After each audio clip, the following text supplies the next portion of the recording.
सो cam छो public. तो आज हमारे पास जो क्वेश्चन है, ये क्वेश्चन है प्रोबेबिलिटी के चैप्टर में से।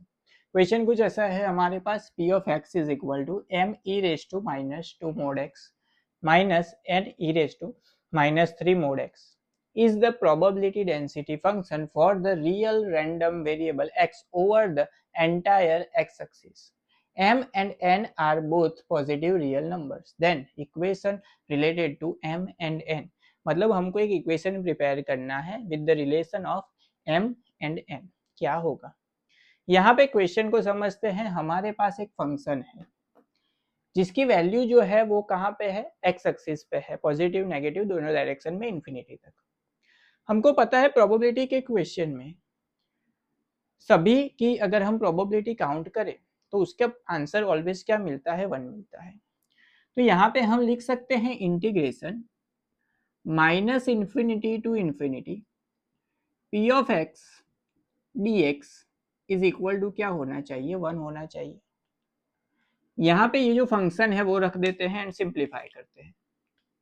सो therefore integration minus infinity to infinity function की जगह पे आ जाएगा m E raise to minus mod X minus N E raise to minus three mod X D X is equal to 1। यहाँ पे ये जो इंटीग्रेशन है माइनस इन्फिनिटी टू इन्फिनिटी है, लेकिन यहाँ पे क्या है, मोड एक्स है। अगर हमको मोड का इंटीग्रेशन करना है तो उसके लिए क्या करना पड़ेगा, दोनों की वैल्यू जो है वो सेपरेट करनी पड़ेगी। वैल्यू जो है वो किस तरह से सेपरेट करेंगे, सो यहाँ पे सबसे पहली जो वैल्यू है वो होगी इंटीग्रेशन माइनस इन्फिनिटी से लेके जीरो तक। माइनस इन्फिनिटी से लेके जीरो मतलब जीरो से माइनस इन्फिनिटी मतलब सभी नेगेटिव वैल्यू काउंट होगी एक्स की। मतलब यहाँ पे x की जगह पे क्या आएगा, माइनस एक्स। यहाँ पे माइनस ऑलरेडी है तो माइनस माइनस हो जाएगा प्लस, यानी कि m E raise to two X minus N E raise to minus minus हो जाएगा प्लस 3x dx लिख सकते हैं। प्लस इंटीग्रेशन जीरो से कहां तक बचे, अब इन्फिनिटी तक, मतलब पॉजिटिव वैल्यू आएगी x की। x पॉजिटिव है मतलब x की जगह पे x आएगा तो माइनस टू एक्स वैसे का वैसा रहेगा, यानी कि m E raise to minus two X minus N E raise to minus three X D X is equal to क्या लिख सकते हैं, 1। अब यहाँ पे इसका इंटीग्रेशन कर लेते हैं दोनों का। अभी यहाँ पे इंटीग्रेशन अगर हम करें सो ब्रैकेट में m कांस्टेंट है वैसे का वैसा रहेगा, E raise to two x वैसे का वैसा रहेगा। ई रेस टू एक्स का होता है ई रेस टू एक्स, यहाँ पे E raise to two x है तो ई रेस टू टू एक्स होगा। लेकिन यहाँ पे जो मल्टीप्लिकेशन में वैल्यू है 2 वो आएगी डिवीजन में, तो डिवाइड बाई 2 आएगा। Minus N E raise to three X upon यहाँ पे 3 मल्टीप्लाई में है तो 3 डिवीजन में आएगा, लिमिट आ जाएगी माइनस इन्फिनिटी से लेके 0 तक, प्लस ब्रैकेट में m वैसे का वैसा रहेगा। E raise to minus two X का होगा E raise to minus two X, लेकिन डिवीजन में क्या आएगा, माइनस 2 आएगा। यहाँ पे माइनस ऑलरेडी है, n कांस्टेंट है तो वैसे का वैसा रहेगा। E raise to minus three X upon division में क्या आएगा, माइनस 3 आएगा, लेकिन माइनस माइनस क्या हो जाएगा, यहाँ पे प्लस हो जाएगा। लिमिट आ जाएगी 0 से लेके इन्फिनिटी इज इक्वल टू क्या लिख सकते हैं, 1।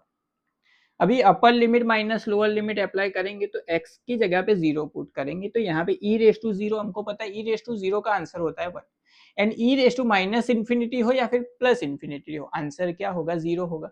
तो लोअर लिमिट यहाँ पे एंड यहाँ पे अपर लिमिट लिखने की कोई जरूरत नहीं है। सो x की जगह पे 0 पुट करें सो ई रेस टू 0 हो जाएगा 1। सो बचेगा क्या, m अपॉन 2 बचा माइनस n अपॉन 3 बचा, क्योंकि upper limit minus lower limit 0 है तो माइनस 0 लिखने की जरूरत नहीं है। लेकिन यहाँ पे ध्यान रखना है आपको, यहाँ पे प्लस है, यहाँ पे E raise to minus two X उसकी जगह पे इन्फिनिटी पुट करेंगे तो वो होगा 0, यानी कि फर्स्ट टर्म 0 होगी। लेकिन माइनस क्या आएगा, माइनस आएगा लोअर लिमिट 0 है लेकिन आगे साइन क्या थी, माइनस, तो माइनस ये यहाँ पे अप्लाई करेंगे तो माइनस माइनस हो जाएगा प्लस। तो अब मिलेगा m अपॉन 2, माइनस बाहर अंदर चला जाएगा तो minus n upon 3 is equal to क्या होगा, 1। ये चीज ध्यान रखनी है, सिंपल। अब ब्रैकेट ओपन कर लेते हैं तो क्या होगा, m/2 minus n/3 plus m/2 minus n/3 is equal to 1।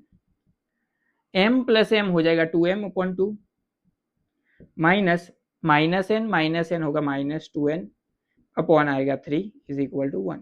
2 हो जाएगा कैंसिल, तो हमारा आंसर बचेगा m minus 2n/3 is equal to 1। ये हो गया हमारा इक्वेशन जो हमको फाइंड आउट करने के लिए बोला गया था, the equation relating m and n। So वो होगा m minus 2n/3 is equal to 1। Simple चीज थी, सिर्फ आपको यहाँ पे इंटीग्रेशन का यूज करके आपको आंसर फाइंड करना था।